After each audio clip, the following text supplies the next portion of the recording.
bersamamu. Inilah Injil suci menurut Matius.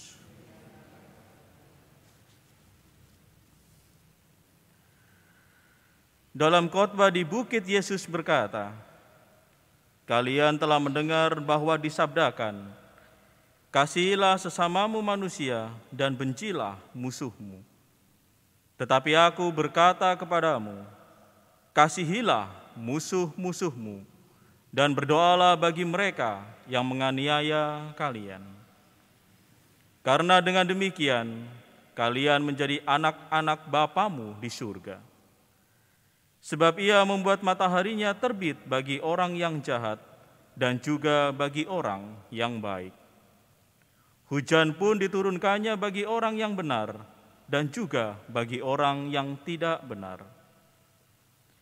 Apabila kalian mengasihi orang yang mengasihi kalian, apakah upahmu? Bukankah pemungut cukai juga berbuat demikian? Dan apabila kalian hanya memberi salam kepada saudaramu saja, apakah lebihnya dari perbuatan orang lain? Bukankah orang yang tak mengenal Allah pun berbuat demikian? Karena itu kalian harus sempurna, sebagaimana Bapamu di surga sempurna adanya." Demikianlah sabda Tuhan.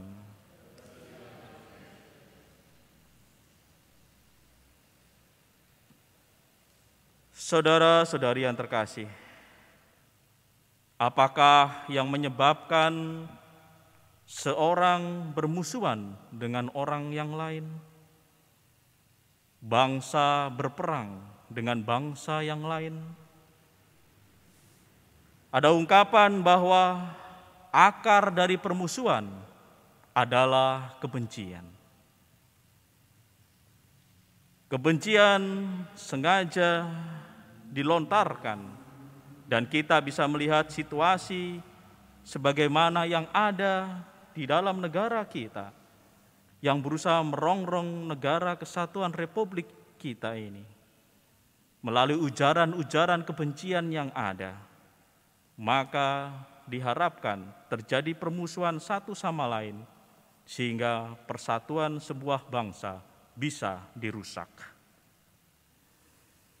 Saudara-saudari, kebencian sebagaimana menjadi akar dari permusuhan lebih banyak terjadi juga oleh karena ketidaktahuan atau ketidakmautawan seseorang akan kebenaran, akan keadilan, dan akan kebaikan.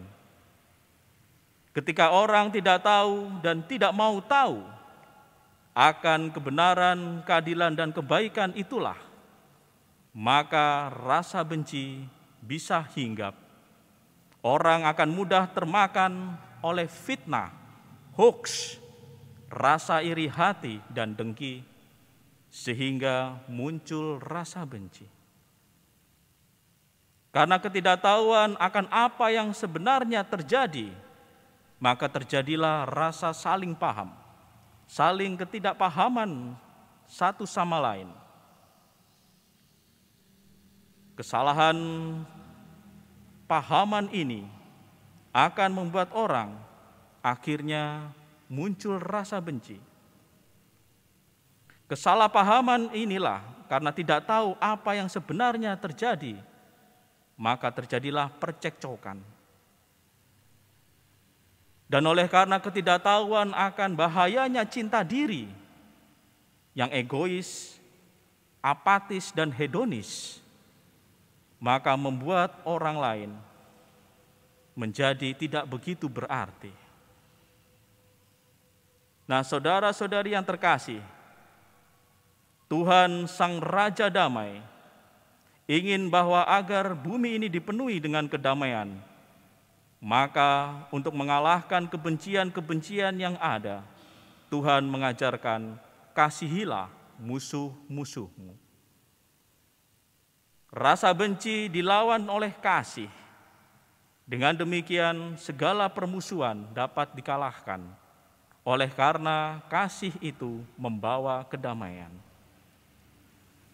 Dan sebagaimana Tuhan mengajarkan kepada kita semua bahwa kita ini menjadi pembawa damai dengan mengasihi musuh-musuh kita. Tuhan tidak hanya sekadar mengajarkan, namun juga melakukannya. Kita tahu bahwa dalam peristiwa salib, Tuhan Yesus mengasihi orang-orang yang memusuhi dirinya. Pada saat disalib Tuhan berkata, Tuhan ampunilah mereka, karena mereka tidak tahu apa yang mereka perbuat. Inilah bahaya ketidaktahuan membuat Tuhan kita Yesus Kristus mati. Hati nurani seseorang mati.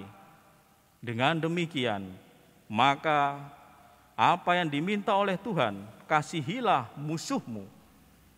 Lalu kemudian juga itu berarti bahwa kita memiliki pengetahuan yang benar dan menguasai kebenaran. Dengan demikian, apa yang terjadi yang diharapkan oleh Tuhan, bahwa kedamaian memenuhi seluruh bumi akan dapat terjadi. Karena kita mengasihi, bahkan mengasihi musuh-musuh kita.